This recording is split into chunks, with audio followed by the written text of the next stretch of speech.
എപ്പം ചിക്കൻ മേടിച്ചാലും രാവിലത്തേനുള്ളൊരു കരുതൽ പോലെ ഞാനൊരു പിടി അങ്ങ് മാറ്റി വയ്ക്കാറുണ്ട്.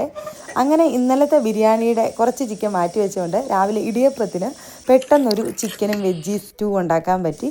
ആ ചിക്കനിലേക്ക് ഞാൻ ക്യാരറ്റും ഉരുളക്കിഴങ്ങും സബോളയൊക്കെ ഇട്ട് കുറച്ച് കുരുമുളക് പൊടിയും ഗരം മസാലയും കുറച്ച് പച്ചമുളക് ഇഞ്ചി വെളുത്തുള്ളി പേസ്റ്റ് ഇത്രയും ഇട്ട് കുറച്ച് വെള്ളം ഒഴിച്ച് കുക്കറിൽ വേവിക്കാൻ വെച്ചിട്ടുണ്ട്. ഈ സമയം കൊണ്ട് ഞാൻ ഇടിയപ്പവും റെഡിയാക്കി എടുക്കുന്നുണ്ട്. നമ്മുടെ വെജീസും ചിക്കനും ഒക്കെ വെന്ത് കിട്ടിയിട്ടുണ്ട്. ഇനിയിപ്പോൾ അരപ്പ് വേണം. തേങ്ങാപ്പാലാണ് ഒന്നും കൂടെ ഇതിന് നല്ലത്. പക്ഷേ രാവിലത്തെ ആ ബഹളത്തിൻ്റെ ഒക്കെ ഇടയ്ക്ക് അത് നടക്കത്തില്ല. അതുകൊണ്ട് ഞാൻ തേങ്ങ നന്നായിട്ട് അരച്ചെടുത്ത് ഈ വെന്ത് കിടക്കുന്ന കൂട്ടിലേക്ക് ഒഴിച്ചു കൊടുത്തു. എന്നിട്ട് നന്നായിട്ടൊന്ന് ചൂടാക്കി എടുക്കത്തേ ഉള്ളൂ, തിളപ്പിക്കത്തില്ല കേട്ടോ ഈ ഒരു കറി. ആ സമയത്ത് ഇടിയപ്പവും വെന്ത് കിട്ടിയിട്ടുണ്ട്. മക്കൾ കഴിക്കാൻ വേണ്ടി വന്നു കേട്ടോ.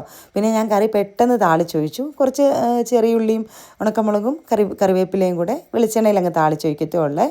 കുറച്ച് കുരുമുളക് പൊടിയും ഗരം മസാലയാണ് കേട്ടോ ഞാൻ ലാസ്റ്റ് ഇട്ട് കൊടുത്തത്. കുറച്ച് എരിവ് കുറവ് പോലെ തോന്നി, പിന്നെ അങ്ങ് അതിട്ട് കൊടുത്തിട്ടുണ്ട്. അങ്ങനെ മക്കൾക്ക് കഴിക്കാനും കൊടുത്തു. അവരുടെ ലഞ്ച് ബോക്സും പാക്ക് ചെയ്തെടുക്കുകയാണ്. അങ്ങനെ അവർക്ക് ആവശ്യത്തിനുള്ള ഇടിയപ്പം വെച്ചു, ചിക്കൻ സ്റ്റൂ വെച്ചു. ഇവർക്ക് ചിക്കനാണ് ഇഷ്ടം, വെജീസ് വെക്കേണ്ടെന്ന് പറയുന്നുണ്ട്. എന്നാലും ഞാൻ കുറച്ച് വെച്ച് കൊടുത്തു. സ്കൂളിലൊക്കെ ആകുമ്പോൾ കഴിച്ചോളുമല്ലോ. അങ്ങനെ രണ്ടാളുടെയും ലഞ്ച് ബോക്സൊക്കെ പാക്ക് ചെയ്തെടുത്തു. അങ്ങനെ മക്കളും റെഡിയായിട്ട് അവരും ഇറങ്ങിയിട്ടുണ്ട് കേട്ടോ. ഓട്ടോ വന്നിട്ടുണ്ട്, അവരും പോവുകയാണ്.